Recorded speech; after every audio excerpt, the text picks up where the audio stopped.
The Warriors were in LA Saturday night. Super Bowl champion Matthew Stafford courtside with his wife. LeBron took notice, reminding folks never to count him out, putting up a historic performance, 56 points in an 8-point win over the Dubs. Meanwhile, Golden State received some good news. Draymond Green will be back in 7 to 10 days. The Warriors are second in the West, 7 games behind the Suns. Kendrick Perkins back here with us. Stephen A. Smith, you've had the Dubs all season long. Tell me this. Are the Warriors still legit title threats? Because I understand you were on that court Saturday night. Are you still feeling confident?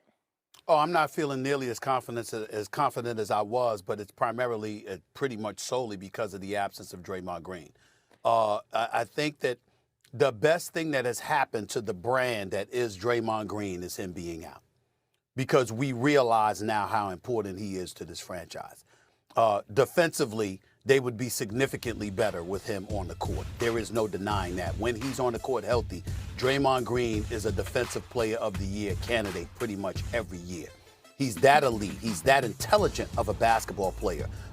His leadership, what KP alluded to in terms of culture and what's lacking in Brooklyn. Nobody would ever say that in Golden State, because the one thing you know about Draymond Green, as emotional as he is on the court and how he has to monitor arguing with the refs and getting technical fouls, you know, I've seen it up close and personal, him hold players, one player after another, accountable for making sure they fulfill their collective responsibilities on the basketball court, knowing their assignments, knowing what they're supposed to do, knowing how they're supposed to do it, and getting all up in them to make sure that they do exactly that. So you would improve exponentially defensively. And on the offensive side of the ball, you got a point forward that's basically a setup artist. KP, I will tell you, his absence combined with the body language I saw from Klay Thompson Saturday has me a tad bit concerned. You know, he just didn't seem right. And it was on his face, too. You know, I've seen him happier. I've seen him more enthusiastic. I've seen him more hyped and ready to go, especially when he stepped into the Staples Center. That was not the case this past Saturday night. As far as I was concerned, Steph Curry was all alone. And so when I look at it from that perspective, there's cause to pause. There's cause for concerns, particularly when you see what's happening in Phoenix, even without CP3, what's happening with Utah, Memphis, etc. But I still consider the Warriors a legit threat, because I don't expect Draymond Green to be gone for the season. Like they said, he's coming back. Klay Thompson, as long as he's healthy, I expect him to be relevant, and Wiseman will be back in the mix too. You know what?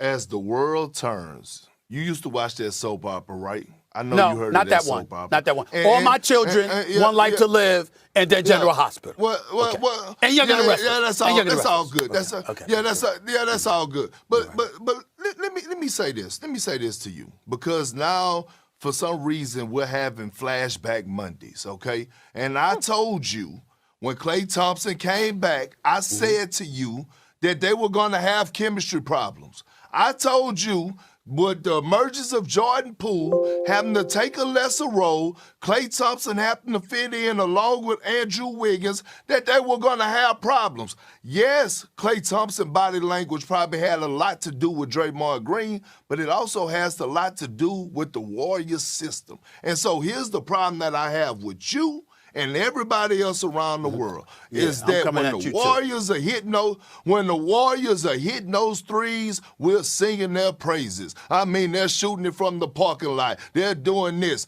But when they're not hitting those threes, nobody holds them accountable for playing bad basketball. No one says a goddamn word about them playing bad basketball. And that's a problem that I have with you. And then on the other hand, you know what else? You don't hold Steph Curry accountable. You do not. This is the one guy that you let Steph Curry off the hook, because I do. And proud of it. Yeah. And proud of it. Because the conversations we have, comparing them up in there with Jordan and doing all this, and they losing 10 out of 13 with still the personnel that they have. If it was any other superstar, you would be on here giving him the business. Okay? And here's the other concern what I have with the Warriors. You gonna let me respond? I'm waiting to respond. No, yeah, I'm not finished. I'm not finishing telling you about my concerns. My concerns is, yes, they do need Draymond Green back. But Draymond Green been sidelined since January the 9th, I believe it is, with a back injury. This ain't back spasms. So we all know how that is dealing with back injuries. Even if he comes back, do we know if he's going to be 100%? Okay, so you could go ahead and respond. But I'm just telling you right now, to me, looking at this Golden State Warriors team and having a Draymond Green that's been dealing with a back injury, are they legit title contenders? Hell no. Okay, a couple of things. First of all, that last part is just blasphemous. Just blasphemous. That's number one. Number two, damn is okay. The other word added to it, might want to pipe that down. Don't do that. Yes, Number don't three, use God's name in vain. We want to refrain from that, KP. It's okay. It's all right. You're right. Just a mistake. No, I'm sorry, but I said it was G-O-T. Okay. Okay, G-O-T. Okay, I know. But you know how people hear. You know how people hear. So that's all right. Yeah. So let's get this. Right. No biggie. We got you. So that's number two. Number three. Big Perk, I never said that I was fixated on the Golden State Warriors finishing as the number one seed in the West. I never said that, you know what, they just going to be all comfortable and in cruise control and they're not going to have any hiccups in the season. I never disputed your point that when Klay Thompson came back because of Jordan Poole and Toscano Anderson, even though Toscano Anderson, he's lucky he in the lineup for a month after that display in the slam dunk contest. That was enough for banishment for 1 month for punishment as far as I'm concerned. So he's lucky he's still on the damn court because I like him and I like him a lot. But that was just an atrocious performance in the slam dunk contest. Gave the organization a bad rep. The bottom line is this. I never failed to anticipate that those issues were going to happen. What I'm saying is because of who Klay is and because of how he knows how to play the game of basketball, when it really, really counts, all I'm concerned about is his health. I ain't concerned about nothing else. Because if he's healthy, watch what he does. And I believe I'm going to be right. So, again, we understand what you're saying in that regard, but my point is still consistent, and I ain't backing up from it. Now let's get to your point about Steph Curry, the greatest shooter that God has ever created. We all know that to be true.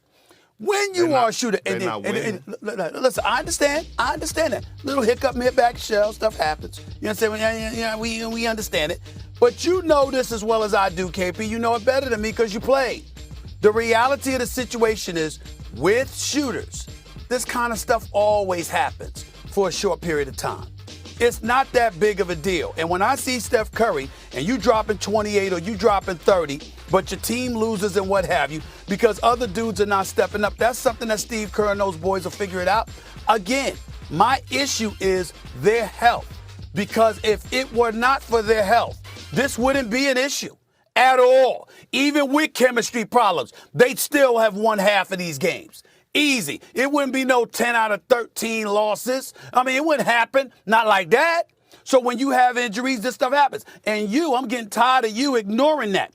Your team lost the championship, I believe, because you weren't available. They needed your big behind in the post. You understand, dealing with Bynum and Gasol and those brothers. And when you weren't there, that was a tremendous loss. Injuries play a role. Stop conveniently forgetting about it when it happens. You know that matters. You know that matters. I didn't say it didn't. And guess what? By the way, we had Rasheed Wallace. Although he was a little older, guess what Rasheed Wallace was dealing with, Stephen A? Back issues. I understand. Back issues. I know that. Okay, so that's what I'm trying to tell you about that. But no, here's the thing. This is the problem that I have. You talk about Steph Curry having 28 or 30. That last 30 or whatever he had, he took 28, 29 shots. But here's the thing that I have a problem with you. Any other superstar in the game today that would have lost, I believe, 10 out of 13 of their games over the last 13 games, you would have had something to say. You would have had something to say about him. But when it comes from Steph, because you're so fascinated with shooting, Yes. That's all you talk about. Shooting. It matters. Shooting. Let me ask you this, Big Perk. Let me ask you this, Big Perk. Hold on. I talk about shooters. I talk about shooting with guards. I talk about shooting with scorers. I damn sure don't talk about shooting with the Dennis Rodmans of the world and others. I understand there are people that don't have that responsibility. Let me ask you this question. How would Kendrick Perkins today, right now, be speaking about Russell Westbrook if he could shoot? That's not what you mean.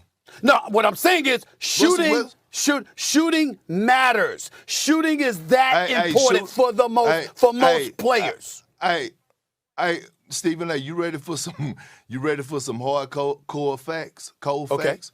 This might hurt your heart. Okay? We talk. Here's the thing. Here's the thing that people don't want to realize, and I know the Warrior fans are going to be waiting on me at the front door, and I don't give a damn. Okay? The fact of the matter is this. When it's time for Steph to step up the most, he doesn't. He doesn't. Okay? So when you go back and look before Kevin Durant got there, and you look at Andre Iguodala winning the Finals MVP, and then all of a sudden, hey, you know why? You know why Draymond Green was on his phone in the parking lot calling Kevin Durant? Because he know he needed him. He know he needed He's 6'11" and can shoot, KP. Didn't I give you this lesson last week when we were here in L.A.? Did I not give you this lesson last week in L.A. when I said to you and I asked you to post me up? You couldn't even see me, okay? The fact of the matter is size matters. The dude's 6'3", man. Come on, man. Come on. Is Steph Curry not in your top 10 greatest players of all time? Well, I didn't say he was there yet. What I said is I got to think about it because I think he's tinkering towards it, and Mad Dog went ballistic. I think he's inching towards it, yes. Is he knocking at the door? He's knocking at the door. And he's knocking at the door for me, but that don't deserve for him to get a pass for having these Warriors look the way that they look right now. What are you talking about having the Warriors look the way that they look? It's a mid-season. They lost 10 out of 13. I understand they lost 10 that. out of 13. They'll get it together. But you never address him. You address LeBron James. You address James Harden. You address everybody under the sun. But you never say nothing about Steph Curry. I haven't said anything about the greatest shooter God has ever created. I mean, that's so sacrilegious. I'm so shocked that I would do such a thing. He's that great. And let me tell you this right now. Here's the deal. The bottom line is this. You look at, like you said, Klay Thompson coming back, not 100%. Having to, get him back involved. You got Jordan Poole and Toscano Anderson and others who've suffered because they tried to get him involved. Draymond Green has been out. Wiseman has been out. And you want me to look at a 6'3" guard that's double-teamed, that they blitzed him every time he went past half court when he playing against Dallas the other day. You want me to look at him and say, excuse me, this 6'3" guard, all right, that is the greatest shooter ever. I need to hold him accountable? Oh, please. Just stop it. Stop it. Big Perk, talk to me in 7 to 10 days when Draymond's back. How about that? Guys. We'll see. On First Take. We'll see. Worst trade. I ain't going nowhere. We'll see.